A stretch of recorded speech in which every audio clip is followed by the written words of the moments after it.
You are waiting for motivation to show up before you start. And that is exactly why you have not started. Not because you are lazy, not because you do not care, because you have been taught a fundamentally broken model of how action works. The model goes like this. You feel motivated, so you take action, so you get results. Motivation first, action second. It sounds logical. It feels logical. And it is almost completely wrong, because motivation is not a cause, it is a consequence.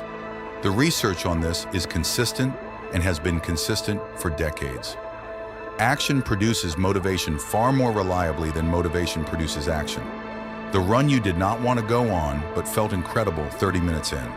The project you started without enthusiasm that pulled you in completely once you began. The conversation you avoided for weeks that turned out to be the most clarifying thing you did all month. Motivation followed action in every single one of those cases. It almost always does.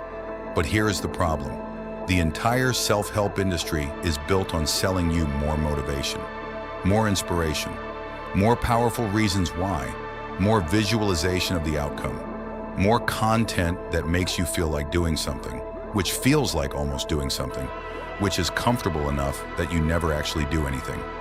And the cycle runs again. You consume more motivation content. You feel temporarily inspired. The feeling fades within hours. You have not moved. You look for more motivation. Repeat.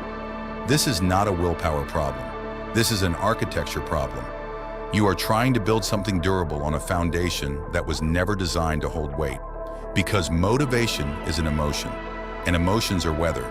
They change based on how you slept, based on one conversation that went badly this morning, based on blood sugar, on stress, on whether it is raining outside. You cannot schedule an emotion. You cannot summon it on demand.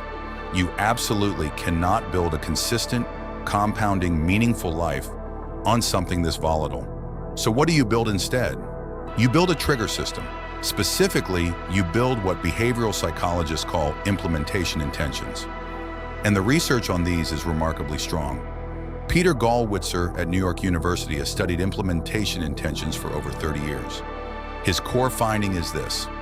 People who define in advance exactly when, where, and how they will perform a behavior are 2 to 3 times more likely to follow through than people who simply intend to do the same thing. 2 to 3 times. Not from more motivation, not from more discipline, from a pre-made decision that removes the need to decide in the moment. Here is why this works at the neurological level. Every time you face a situation that requires action, your brain runs a quick cost-benefit calculation. How much effort does this require versus how much reward does it offer right now? Motivation is supposed to tip that scale toward action. But when motivation is low, the scale tips toward avoidance almost every time. An implementation intention bypasses that calculation entirely. It links a specific situation to a specific behavior in advance, when you are not in the moment of temptation, when your thinking is clearer and your intentions are stronger. So instead of asking yourself each morning whether you feel like working out, the question was already answered last night. The decision is made, the trigger fires, the behavior follows. Not because you felt like it, because the system ran. Here is how to build your trigger system in 3 steps. Step 1, identify the behavior precisely. Not a goal, a behavior, not get healthier. Do 20 minutes of movement, not be more disciplined. Sit at my desk and work on the most important task for 45 minutes without switching tabs. Not read more. Read 10 pages before I open any screen in the morning. The more specific the behavior, the more effective the trigger. Vague intentions require decisions every time they come up. Specific behaviors can be automated, and automation is what makes consistency possible when motivation is at 0. Step 2, attach the behavior to an existing anchor. An anchor is something that already happens reliably in your day without requiring any decision. Waking up, making coffee, finishing lunch, arriving home, sitting down at your desk. When you attach a new behavior to an existing anchor, you borrow the automaticity of the anchor for the new behavior. Not, I will exercise at some point today. But immediately after I make my morning coffee, I put on my workout clothes. The coffee is the trigger. the clothes are the first behavior. And once the clothes are on, the workout follows almost automatically, because starting is always the hardest part. And the trigger handles starting so you do not have to. This is not a trick. It is how the brain actually builds habits. The basal ganglia, which manages automatic behaviors, responds to consistent if-then patterns. When this happens, I do that. Repeat it enough, and the brain encodes it as automatic. No motivation required. Step 3. Make the first action so small that refusal becomes irrational. This is the step most people skip because it feels too easy to count. It is not. The goal of the first action is not to accomplish something. It is to eliminate the resistance to starting. 1 sentence written, 1 set completed, 5 minutes of focused work, opening the document and reading the last paragraph you wrote, lacing up the shoes. The resistance to doing something for 5 minutes is almost nothing. And once you are 5 minutes in, the brain shifts into a different mode. Momentum takes over where motivation was supposed to be.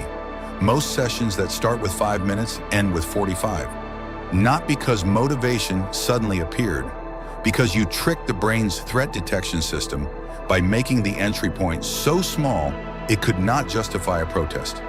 Here is the mindset shift that ties all of this together. Stop asking yourself, do I feel like doing this today? Start asking yourself, what does my system say happens now? The first question gives motivation veto power over your life. The second question takes that power away and puts it somewhere more reliable. Systems do not have bad days. Systems do not wake up unmotivated. Systems do not need to feel inspired before they run. They run because the trigger fired and the behavior was pre-decided. And while everyone else is waiting to feel ready, your system is already running. Here is the real shift. You do not need to become someone who is naturally motivated. You need to become someone who has built a life where the right behaviors happen whether motivation shows up or not. That person is not more gifted than you. They just stopped waiting. Build the trigger. Define the behavior specifically, attach it to an anchor.